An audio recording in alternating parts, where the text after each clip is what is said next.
Welcome back, guys. Mason here at Cardinal Gaming.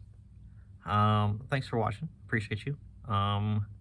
So I just got done making the video about Champions Path, kind of like the introduction to what I think it's going to be doing and what it's going to be doing this release period. Again, this is October 1st, so we're kind of looking at it kind of in the middle of it still. So I don't know when I'm going to release this video, but we'll see where we're at then, and what you guys can post in the comments what you feel about what's going on as well.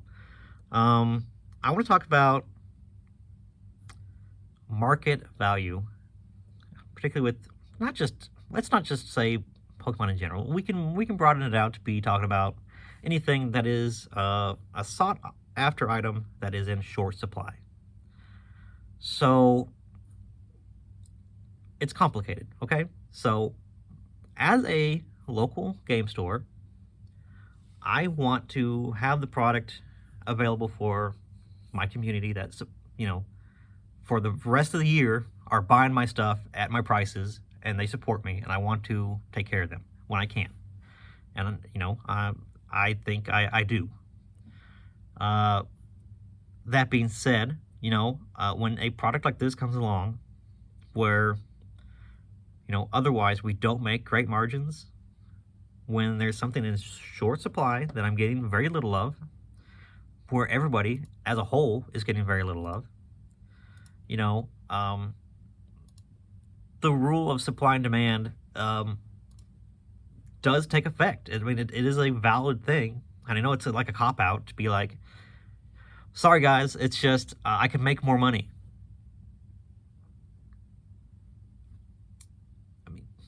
Yeah, that is what it is, because think of it from my perspective as a business.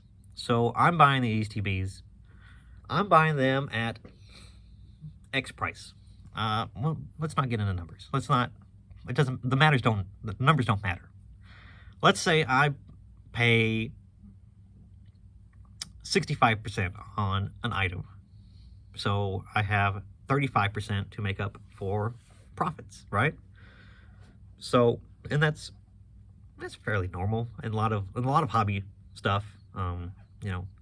Your local game store is not making bank on anything other than trade-ins and singles that we do decently well in.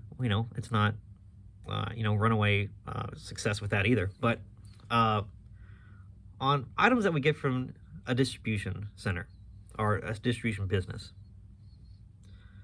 there's just not a lot of margins typically.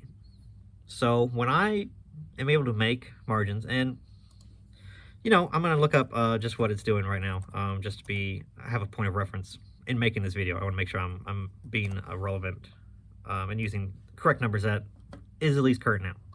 So Champions Path boxes, we're doing 92-ish that release weekend on TCG Player.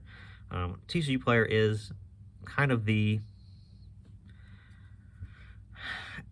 Player is like the Amazon of card games. It's gonna have stores like me going on there and setting prices, and then we compete to be the lowest, or to be the one that balances like shipping costs with what you get. And maybe I'm in Kentucky and you're in Tennessee, but somebody in Oregon has it cheaper, but you're gonna get it faster from me, so it might be worth it to buy it from me. This stuff like that you got to think about and kind of keep in mind.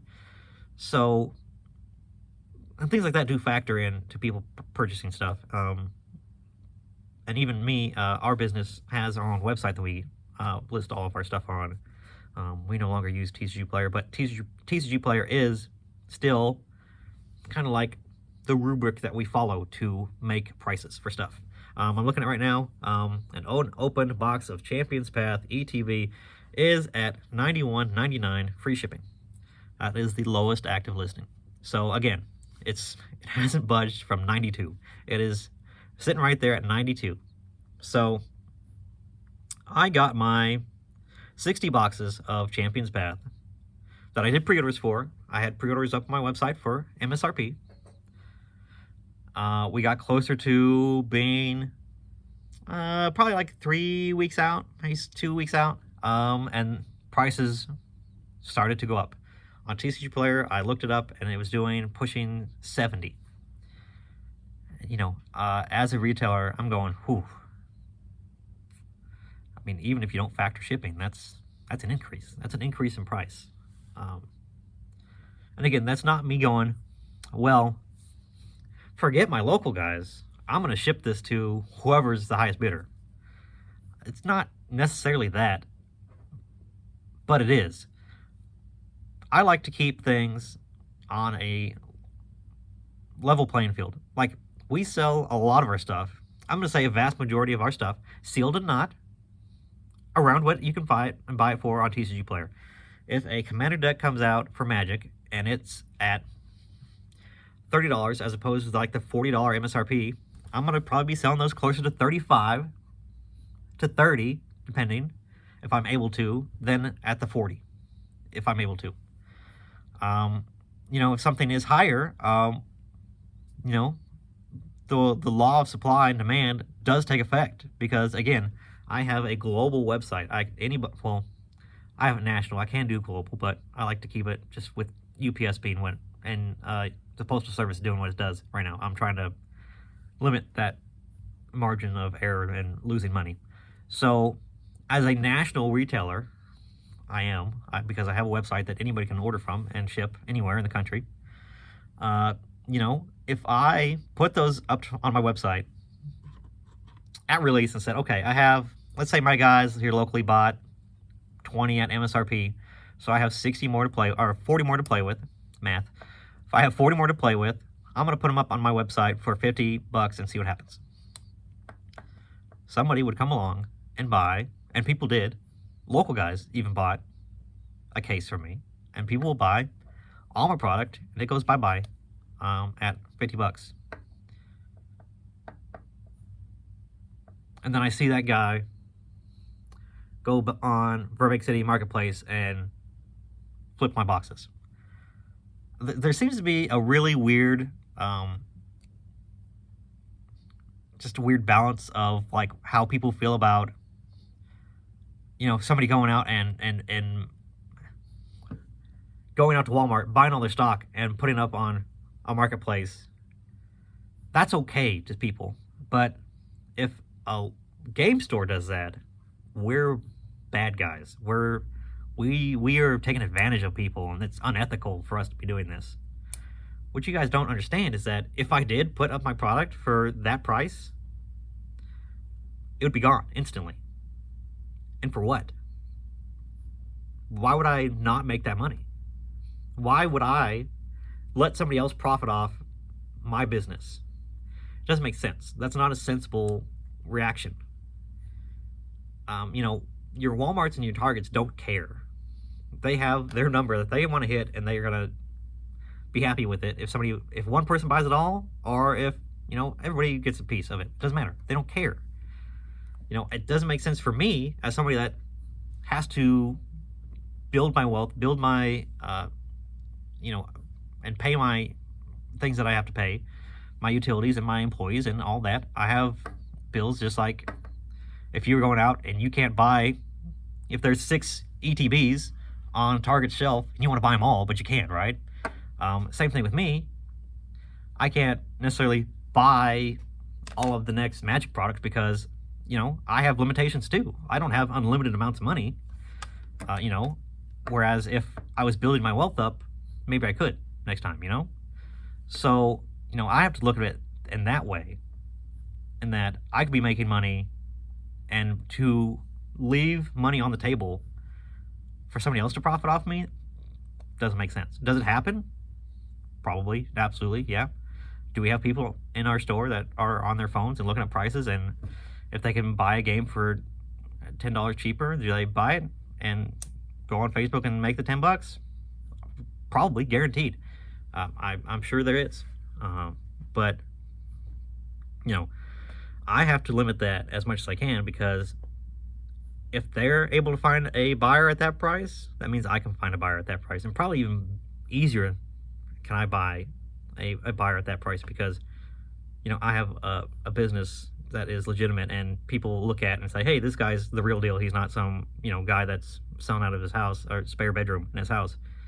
And I'm not saying that those guys are not legitimate either, because that's how I started. I started that way. I was doing the same thing. I was buying collections, flipping cards, just like, a lot of you guys maybe out here that are watching this video is, and maybe you want to be where I'm at. I don't know. I'm not like in a glamorous situation, but still, that's. But you see what I'm saying? Like that's business. I don't say 101, but that's a major principle of business, is that I'm going to sell a product that I have for whatever the market is saying that I should. And these sort of notions of, hey, this is MSRP as a store, I should be selling at that. It's the S in MSRP is suggested. And sometimes the market suggests that we charge more. It's just, that is what it is. So, I mean, I just, the amount of people that dispense hate and say mean things to businesses that are selling things for more than MSRP, just because they got them from a distributor, so they're already making money, that's not a valid argument. I've done all the hard work to create a business. That's why, if I'm going to be profiting, I'm going to profit as much as I can, because that's how I sustain my business. That's how I grow my business. That's how I get to make my livelihood better, and the livelihood of my employees, and the livelihood of my customers that come in and and are able to get stuff. Being able to just walk into a store and buy things that they want is a plus. If it's more than MSRP, that's sometimes the price that you have to pay for convenience. And that's really what it comes down to, is whether or not you want to go and scroll through Facebook Marketplace and buy ETBs from a dude that's selling them for 70 when I have them for 85. If you want to do that effort and save the $15, absolutely, I understand.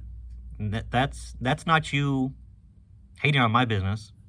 That's just you being smart with your money, and are having a different value for your time.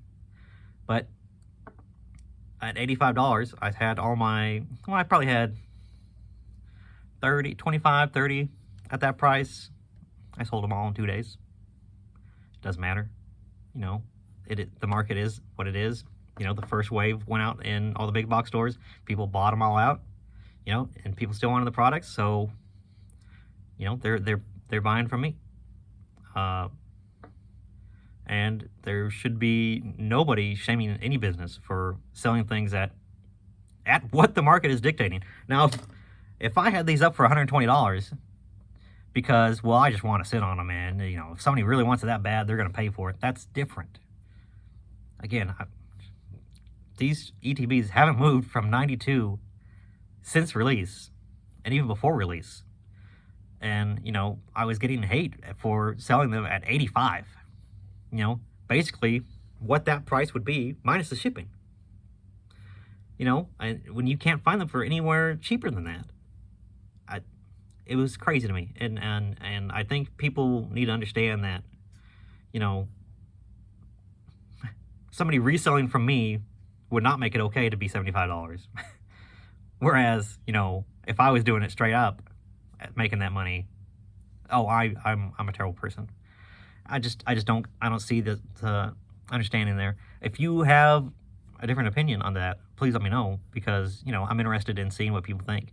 But that is kind of just my reactions and thoughts of that whole situation. Again, I think when we get more boxes of this, I think we will see prices probably deflate a little bit.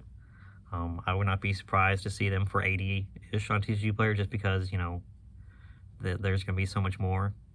But that being said, who knows? This product is very unpredictable right now, and the desire for it is very unpredictable. It's obviously still there because these boxes are still selling, at the prices that they are. So who's to really say, But that's my feelings on it. If you want to put your opinion down there, please do. I love to hear what you guys think. If you went out and made money from buying out your targets, like, how do you feel about it?